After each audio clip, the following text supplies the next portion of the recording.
계속해서 두 번째 우리 백석대학교의 유태화 교수님께서 칼빈의 성경 영감론, 독트리나와 스크립투라의 관계를 중심으로 발표해 주실 텐데, 유태화 박사님은 자유대학에서 몰트만의 성령론에 관해서 연구하시고 학위를 받으셨고 2003년부터시죠.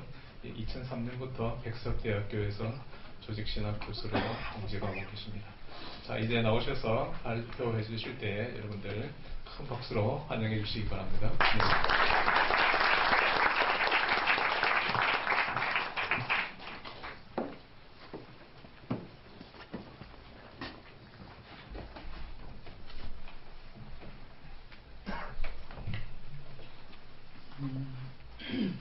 이 부산은 제게 개인적으로 좀 특별한 도시인데요. 제가 지금 함께 살고 있는 아내에게 프로포즈를 한 것이 태종대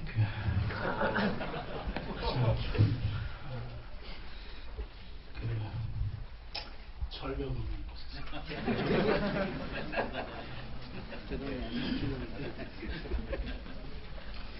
그리고 이제 지나오던 길에 언덕 높은 곳에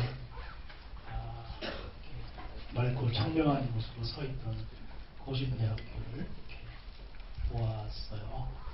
실제로 온 것은 이번이 처음입니다. 특별히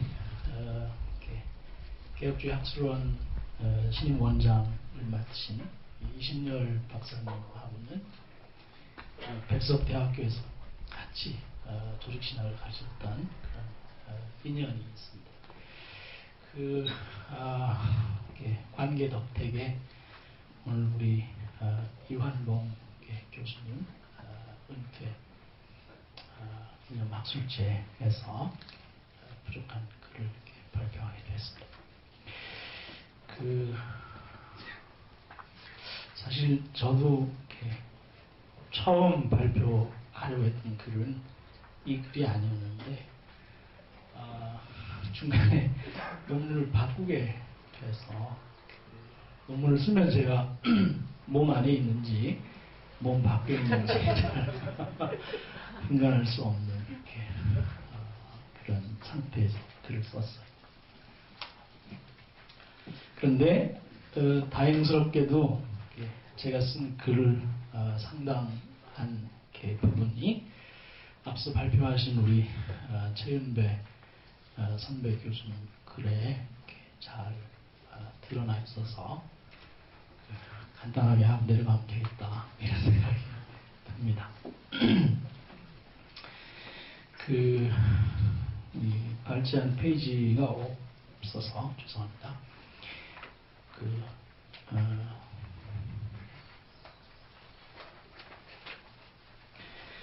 제 글 두 번째 셋째 쪽 거기 보시면 역사적인 장황 주제인데요. 이 켈빈이 성경에 관한 자신의 진술을 형성해 갈 때 그가 처해 있었던 역사적인 상황들을 먼저 잘 이해해야만 그가 성경의 권위를 이렇게 붙잡는 궁극적인 관심사를 파악할 수 있지 않겠는가 그런 생각이 좀 들었습니다. 읽겠습니다.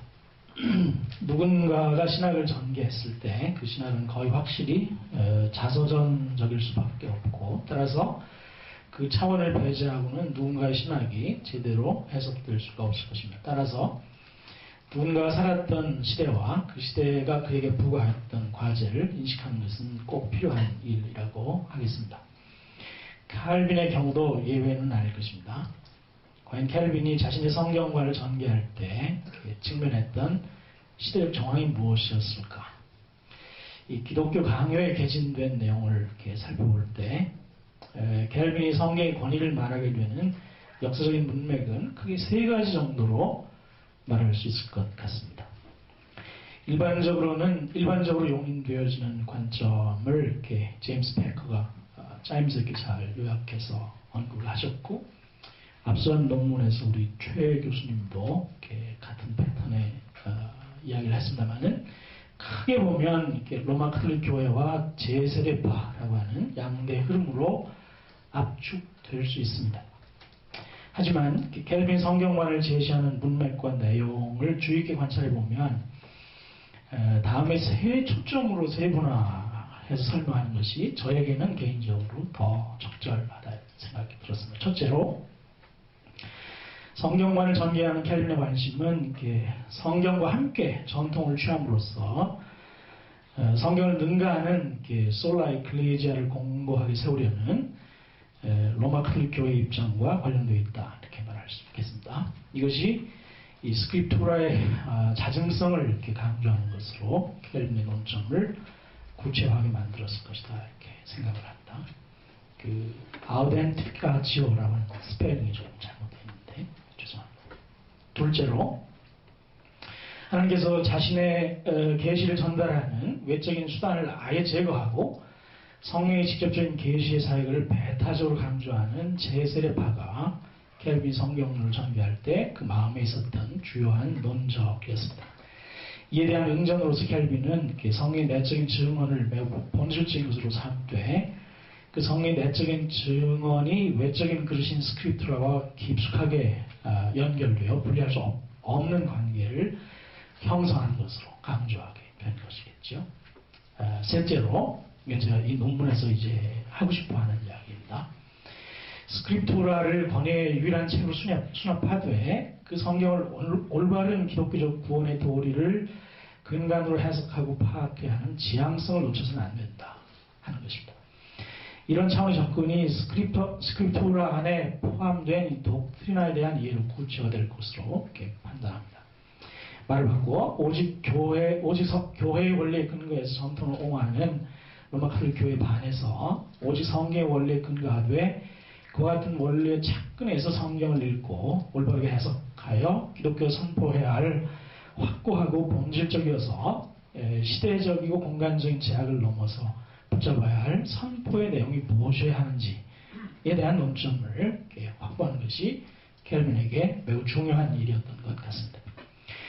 단순하게 스크립투라의 권위만을 공고히 하는 것으로는 충분하지 않았고, 이것을 종교개혁적인 새로 곧 구원론적인 전망으로 개진해야만 했던 것입니다. 언급한 이 세 차원을 배제하고는 켈빈의 성경과의 진면목을 파악하는데 좀 어렵지 않을지 이런 생각을 하게 됐습니다. 자, 먼저 이제 스크립투라에 대해서 생각하는데, 이 스크립투라 권위를 켈빈이 두 가지 논점을 가지고 이제 이렇게 언급을 하는데, 첫 번째는 객관적인 측면이에요. 여기서는 이제 소위 말하는 성경의 자증성, 이것을 켈빈이 굉장히 크게 이제 강조를 하고, 그 다음에 이제 그 다음 페이지로 넘어가 보시면 주관적인 측면 나타나는데, 이 주관적인 측면은 이제 성경의 내적인 증거라 통상 이제 그렇게 표현하지요. 그런데 켈빈의 기독 강을 가만히 읽어보게 되면 이 성경의 내적 증거가 두 가지 차원에서 이야기되고 있어요. 하나는 성경을 읽는 독자에게 성령이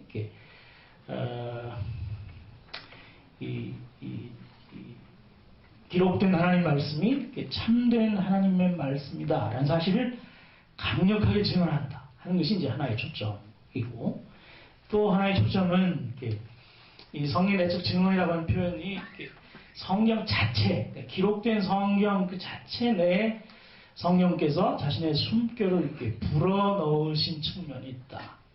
성령의 숨결이 불어넣어지는, 그래서 독자가 성경을 읽을 때 독자의 해석 과정 속에 성경의 내적 증거가 나타나지만, 이 성경의 원저자인 성령께서 이 성경 자체 내에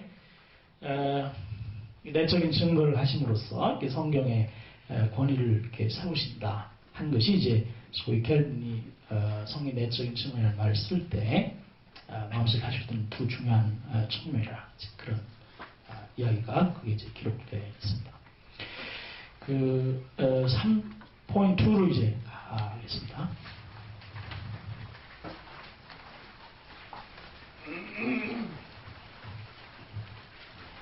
자, 이렇게 칼빈이 이제 성경을 이렇게 자증성을 가지고 있는 또 성의 내적인 증거가 수반되는, 그래서 소위 신적 권위를 가지고 있는 책이다, 이렇게 말을 이렇게 하면서 동시에 켈빈이 그런 성격을 가진 스크립투라가 어떤 형태의 기록물인지에 대해서 조금 더 설명하고 싶어하는 부분이 있습니다. 그 이야기를 이곳에서 조금 살펴보도록 하겠습니다. 읽겠습니다.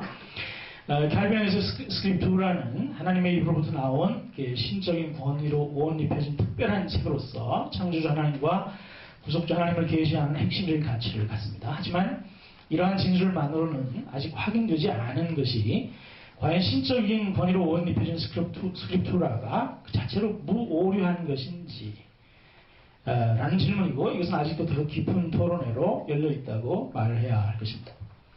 스크립투라가 성의 내적인 증거의 사역에 의해서 하나님의 바로 그 입으로부터 나온 말씀임을 인간이 인식하고 또한 확신하게 된다고 강조해 설명하는 바로 그 문맥에서 우리가 호흡을 가다듬고 깊이 생각해야 할 중요한 사실은 스크립투라는 하나님의 입으로부터 나온 것이면서 또한 인간의 사역과 굉장히 깊이 연관되어 있다는 점입니다.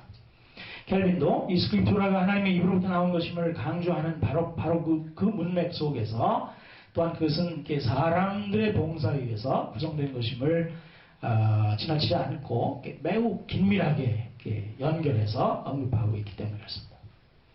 그리고 하나님께서 말씀하시되 속임이나 모함이 없이 말씀하셨음을 켈빈이 강조하고 있긴 하지만 그것은 어디까지나 하나님 자신이 행하신 말씀 행위를 지목하고 있기 때문입니다.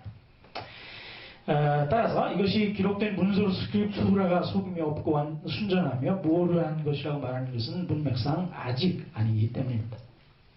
물론 거룩한 스크립투라가 인간으로서 도움이 생각할 수 없는 그런 사상들로 채워진 신적인 성격을 가진 것임을 설명한 과정에 사단이 얼마나 교묘하게 부패한 인간의 마음에 잘못된 언어 형태들의 씨앗을 뿌렸는지 비판하면서 켈빈이 성의 권위를 언급하긴 하지만 그곳에서도 스크립투라의 무오류성에 대해서 명시를 거론하지는 않습니다. 동시대를 살았거나 서로 다른 지역에 살았던 예레미야나 에스겔의 예언이 전반적으로 동일한 내용을 담고 있는 것이 마치 각각 상대방의 말을 받아 쓴 것 같다라는 표현을 켈빈이 사용하긴 하지만 이것이 서로에게 주어진 예언이 동일한 근원에서 비롯된 사실을 보여주는 차원을 넘어서서 엄격한 의미에서 양자 사이의 언어적 엄밀한 일치성을 확증하는 것으로는 볼 수 없기 때문에 그렇습니다. 켈빈은 인간의 언어의 한계에 대해서 깊은 인식을 갖고 있었고 또한 스크립투라에 사용된 언어의 특징들에 대해서도 진솔한 이해를 하고 있었으며 그 사실을 매우 솔직하게 표현하기도 했습니다. 스크립투라를 구성하는 언어가 거칠고 세련된 스타일을 결여하고 있다는 점, 투박하고 시골풍의 사투리를 사용한다는 점, 켈빈이 인식하지만 정말 켈빈이 인식하지만 같은 곳에서 그렇다고 해서 이것이 성령께 사용하시는 언어의 세계가 그런 제한을 갖고 있는 것은 아니라는 그 의중을 고려해 볼 때 켈빈이 스크립투라의 언어의 이런 특징을 드러내는 언급들은 소위 말하는 하나님의 인간을 향한 허리 굽히심의 범주에 속한 것이라고 할 수 있을 것입니다. 소위 수능 혹은 적응이라고 하는 개념이 스크립투라의 영감과 연관될 때 그것은 하나님께서 인간에게 전달하시고자 하는 내용을 인간의 이해 능력에 적응하는 방식으로 묘사하셨다는 것을 의미합니다. 하나님께서 인간의 일상적인 어법으로 자신을 낮추고 계시하셨고 이것은 마치 어린 아기에게 말을 거는 성인의 모습과 유사한 그런 차원의 언어 세계가 스크립투라에 반영되어 있다는 것을 의미합니다. 신적인 숨결이 불어넣어진 혹은 신적인 작용에서 인간으로서는 생각할 수 없는 사상들로 채워진 스크립투라 그 자체의 객관적인 권위를 논증하려는 칼빈의 시도는 기독교 강을 하나의 체계적인 성경관을 진술하는 한 단위 작품으로 간주할 때 기본적으로 바로 이 스문 이론을 논점으로 갖고 구성된 특징을 드러낸다고 할 수 있겠습니다. 스크립투라는 좋은 내용들만 선정해서 인위적으로 고상한 책으로 만들려는 시도를 드러내지도 혹은 일방적으로 거칠고 부패한 현실적인 언어들만을 편향적으로 취하는 태도를 고집하지도 혹은 언어적 기여를 최대한 동원해서 수려한 문장과 문체로 구성된 책을 지향하는 태도도 고집하지 않은 채 오히려 성령께서 바람처럼 불 때 그 부는 곳을 향해 자연스럽게 움직일 함으로써 결과적으로 신적 차원의 혹은 천상적인 차원의 일관성인 내용을 담은 혹은 통일성을 갖춘 사상을 담은 결과물이 되었다는 것입니다. 켈빈은 스크립투라의 바로 이런 특징적인 면들을 고려할 때 모세의 글의 신빙성을 받아들이지 않을 수 없다는 것이지요. 뿐만 아니라 모세가 행했던 기적들, 그가 말했던 예언들이 오히려 신적인 기운을 갖고 있다는 논증을 전개합니다. 물론 이와 같은 논증을 전개하면서 켈빈이 천적인 영감 혹은 성령의 신탁, 성령의 명령, 신적 영감 이런 단어를 사용하긴 하지만 이것이 자세하게 정의되지 않은 채 사용하는 것을 보아서 또한 모세를 끌어서 하늘로부터 온 하나님의 천사처럼 나타난 존재였다라는 사실을 의심하지 않는다고 말하지만 성령이 어떤 방식으로 모세를 사용하였는지에 대해서는 침묵하기 때문에 그리고 스크립트라의 원 저자인 성령과 인간 저자인 모세의 관계가 어떤 것인지를 구체적으로 묘사하지 않는 것을 보아서 지금까지 언급해온 그 관점으로부터 크게 차별화된 개념으로 파악하기는 힘들지 않나 싶습니다. 신학의 저자들이 요한이나 베드로나 바울과 관련하여 성령이 내려와 머문 사람들을 언급하면서 그들이 성령에 의해 교훈을 받아 천상의 신비를 영광스럽게 말하기 시작했다라고 말하는 바로 그 문맥에서 그런 이유로 그들의 글에 천상의 엄유가 머물러 있다고 켈빈이 평가하지만 성령이 말하게 한 것이 어떻게 문서로 전환되는지는 구체적인 방법에 대해서 언급하지 않습니다. 이와 관련해서 한 가지 언급할 수 있는 중요한 단초는 족장 야곱이 유다 지파에게 최고의 지위가 주어질 것이라는 예언의 성취를 언급하는 가운데 켈빈이 사용한 표현입니다. 켈빈이 족장 야곱의 인격 안에서 예언적인 영이 최고의 지위가 유다에게 돌려지도록 만들었다는 해석을 제안하면서 족장 야곱의 인격 안에서 예언의 영이라는 표현을 썼는데 바로 이것이 켈빈이 한 인간의 이것이 성령이 한 인간의 인격 내에서 일하는 차원을 보여주는 중요한 단서로 작용할 수 있을 것입니다. 이와 동일한 범죄의 일이 모세 안에도 일어났다는 사실을 켈빈이 동일 문맥 안에서 강조하면서 신적인 영감 혹은 신적인 계시를 불어넣은 말씀하신 하나님이라는 표현을 사용했습니다. 한 걸음 더 나아가서 예레미야 선지자가 백성들의 포로 70년의 기간을 예언하고 그것이 성취된 내용에 비춰해서 그의 혀가 하나님의 영의 인도 아래에 있었다는 표현까지 켈빈이 사용합니다. 또한 앞서 활동하시는 그리스도의 영이 사도들에게 특정한 방식으로 말씀을 받아쓰게 하신다는 표현을 켈빈이 사용하긴 하지만 각주 46개 이하에 우리 이환봉 교수님도 언급해 놓으신 것처럼 이건 역시 전체로서 스크립투라의 신적 권위를 옹호하려고 하는 문맥을 반영하는 표현 그 이상으로 해석하기는 힘들지 않나 싶습니다. 켈빈이 이런 논증을 하는 핵심적 관심사는 스크립투라의 이런 특징들이 그 신적 권위를 확증하는데 매우 중요하다는 것입니다. 하지만 이러한 표현에 불구하고 이것이 확정적으로 스크립투라의 무오류성을 확증하는 것으로 이해하는 것은 조금 성급하지 않은가 싶습니다. 왜냐하면 이런 언급을 하는 바로 그 문맥에서 켈빈은 신적 영감에 따라서 예언하는 모세 자신은 어떤 형태의 애매함을 경험하고 있을 것이다 부연하고 있기 때문입니다. 그러니까 이 스크립투라는 역사적인 의미에서는 신적 계시 혹은 말씀하신 하나님의 뜻을 정확히 반영하는데 어떤 한계가 있음을 켈빈이 어느 정도 인식하고 있음을 알 수 있다는 것이죠. 족장 야곱의 예언과 관련해서는 400년, 이방인이 언약의 백성이 될 것이라는 모세 예언과 관련해서는 2000년의 간격에 걸쳐서 스크립트로 예언은 애매함을 내포하고 있었던 것입니다. 야곱이라는 모세가 살았던 그 역사적인 상황, 또 그가 살았던 그 특정한 시간에서는 예언을 하긴 하지만 그것이 어떤 방식으로 성취될 것인지에 대해서는 잘 모르고 있었던 것이죠. 물론 하나님은 그 모든 사태의 시작과 성취를 다 알고 있었음을 확실한 사실을 켈빈이 강조하지만 말입니다. 이와 관련해서 켈빈은 누구도 어떤 선지자도 그 시대의 애매함에 영향을 받지 않을 만큼 그렇게 분명한 분별력을 소유하지 않았다라고 명시적으로 언급하는 바가 있던 사실이 그다지 놀랍지 않은 것입니다. 켈빈이 생각하는 스크립투라는 신적인 영감이 일어난 거룩한 책이기도 하지만 실제로 예언하고 성경을 기록한 사람의 관점에서는 시간과 공간의 제약을 반영하는 책이라는 것이죠. 물론 옐레마가 언급했듯이 스크립투라가 시간적인 공간적인 특징을 가지고 있기에 오류가 있다 이렇게 말할 수는 없습니다. 어쩌면 켈빈이 언급하는 애매함은 계시가 점진적으로 그 분명한 모습을 획득하여가는 신적 행위의 과정에서 비롯되는 것으로 파악될 수 있고 스크립투라는 그 과정을 거치면서 기록된 것이기 때문입니다. 그럼에도 불구하고 매 시기를 지나면서 특정 시대성에 예를 들어 어떤 시대적 한계를 가진 책임을 켈빈이 인식하고 있었던 것으로 말을 해야 한다는 것이죠. 켈빈 자신이 시도했듯이 다양한 노력을 동원해서 그 가신성을 옹호해야 할 필요가 있는 책으로서 스크립투라의 확실성은 적어도 다음과 같은 켈빈의 의도를 성취하는 방식으로 이해돼야 한다. 켈빈이 스크립투라 자체의 아우토피스티아를 이렇게 강조하지만 그럼에도 불구하고 켈빈이 더 강조하고 싶은 것이 무엇이냐면 그 아래 인용된 부분입니다. 그러므로 스크립투라는 그 확실성이 성령의 내적인 설득에 근거될 때만 구원하신 하나님의 지식을 궁극적으로 충족시킬 것이다.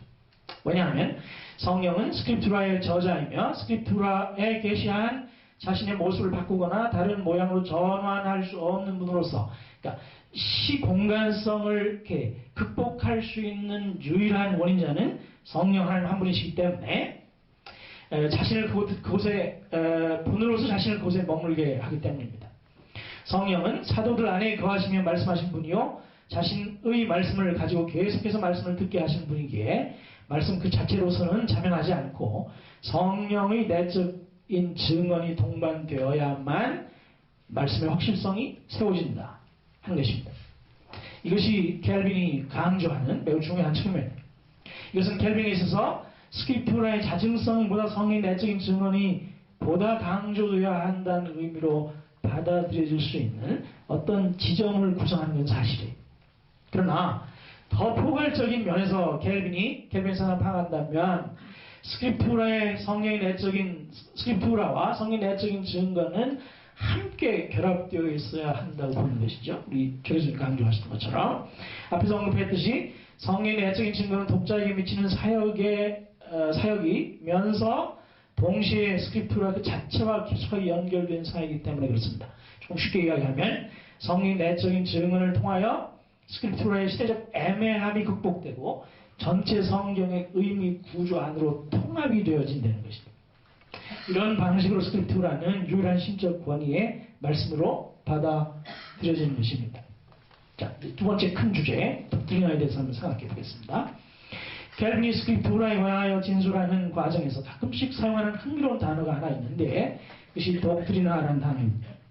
스크립투라와 독트리나가 같은 실제를 나타내는 동의어인지 아니면 구별해서 읽을 수 있는 단어인지에 대해서는 논란이 조금 있을 수 있겠습니다만은 기독교 강요를 편안하게 그 흐름을 따라 읽어볼 때 의미의 차이가 존재한다고 말해야 할 것입니다.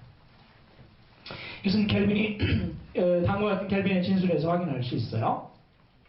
하나님께서 족장들에게 구두나 환상이나 혹은 인간들의 일과 봉사에서 알리셨든지 간에 그는 족장들의 마음에 그들이 전수해야 할 어떤 것을 제공하셨다. 어쨌거나 분명한 것은 확고하고 확실한 독트리나가 그들의 마음에 담겨 있었고 이로써 그들이 배운 것이 하나님으로부터 나온 것이라는 사실을 확실하게 이해하고 있었다. 이 문맥에서 독트리나는 스크립투라와 구별되는 것을 이렇게 합니다. 스크립투라와 구별되는 개념으로 독트리나의 사실을 인식하는 것이 켈빈에게서 자연스럽다 하는 것이죠. 그렇다면 독트리나는 켈빈에서 과연 어떤 의미로 사용될 것인가 하는 질문이 자연스럽게 제기될 수 있습니다. 적어도 인용에 살핀 바와 같이 그 문맥의 바로 뒤에 나온 진술을 고려할 때 독트리나는 하나님이 인간의 주관에 확고하고 영원한 믿음을 일으킨 어떤 실제를 의미한다고 말할 수 있습니다. 이와 관련한 켈빈의 생각을 기독교 강의를 통해 좀 더 상세하게 살펴볼 필요가 있습니다. 켈빈은 기록된 스크립투라와는 구별된다는 뉘앙스를 강하게 의도하면서 독트리나를 하나님께서 스크립투라로서 율법 안에 포함시켰다라고 말하는 바로 그 문맥에서 독트리나는 회중들에게 가르쳐져야만 하는 것으로 정의됩니다. 이보다는 조금 더 근접한 독트리나 정의의 한 흔적을 사도들이나 선지자들이나 그 후에 모든 사역자들이 한 목소리를 선포했던 것이 천상의 독트리나라고 언급한 문맥이나 혹은 아담, 노아, 아브라함 그리고 나머지 족장들이 불신자들과는 구별되게 그들이 영생의 소망으로 조명되도록 만들었던 신앙의 필수적인 바로 그 독트리나라는 표현에서 찾을 수 있을 것입니다. 계속되는 켈빈의 말을 따라가보면 이것이 그리스도에게 근거된 언약으로 말미암아 죄인을 하나님의 자녀 삼는 것과 연관된 가르침, 다중의 가르침, 그것을 독트리나라고 언급하는 사실을 확인할 수 있습니다.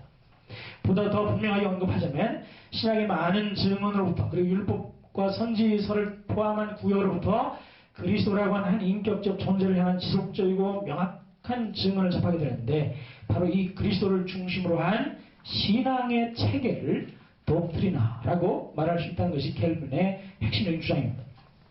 성령으로 말미암은 영광과 더불어 역사적인 애매함을 내포하고 있는 스크립투라 안에는 영원하고 확실하게 변치 않는 본질적인 내용이 반영되어 있는데 그것이 바로 독트리나라는 것입니다.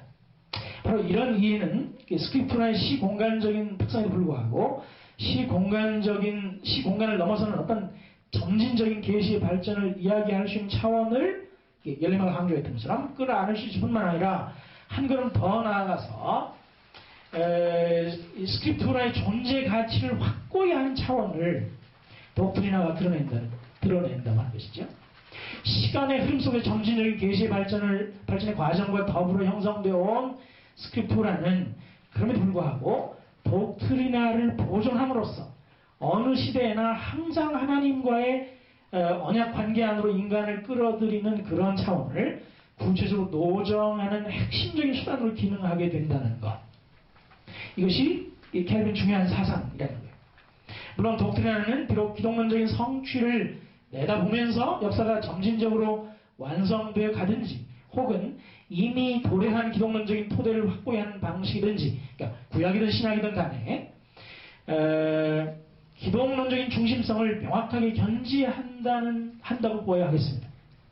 바로 독트리나의 핵을 구성하는 이 기독론적인 바탕 위에서 인간을 영생의 소망으로 조명하는 일이 일어나게 된다는 것입니다. 그 결과로서 독트리나는 인간의 마음에서 확고하게 형성되는 확신을 낳게 되는데 그런 의미에서 이것은 구원의 독트리나와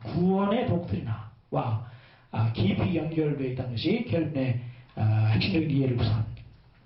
독트리나는 이 확신을 갖는 주체로서 인간과 깊은 관계가 있습니다. 물론 주체로서 인간의 구원의 확신은 켈빈의 사후구조에서 하나님께서 일으킨 것이면 두말할 나위도 없을 것입니다. 그러나 제2세례파와는 달리 죄인을 그리스도 안에서 혹은 언약 안에서 하나님께로 개방시키고 시대적인 제약을 넘어서 그 심중에 확고한 확신을 불어일으키는 이 사역은 스크립투라로 기록된 말씀, 곧 하나님의 입으로부터 나온 말씀을 기록한 스크립투라를 떠나서는 일어나지 않는다. 이것이 이제 켈빈의 하나의 중요한 전제지요. 물론 이 확신은 성령께서 기록된 말씀인 스크립투라로부터 천상의 신비의 영광스러움을 가르치시기 때문임을 켈빈은 또한 배제하지 않아요. 매우 강조해요. 이런 방식으로 독트리나는 항상 스크립투라 안에 포함되어 있는 것입니다.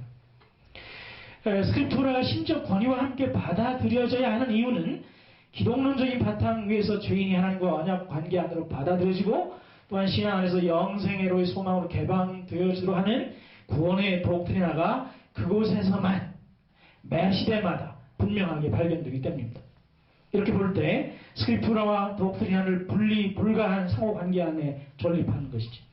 독트리나와 스크립투라의 상호관계를 인식하는 바로 이 핵심적인 차원은 또한 스크립투라를 기반으로 하는 로마 카톨릭 교회의 구원론과 종교개혁교회의 구원론을 차별화하는 매우 본질적인 기능을 수행한다는 지점을 형성한다고 말할 수 있습니다. 이것이 켈빈이 스크립투라와 독트리나를 구별하는 매우 중요한 지점인 것이에요.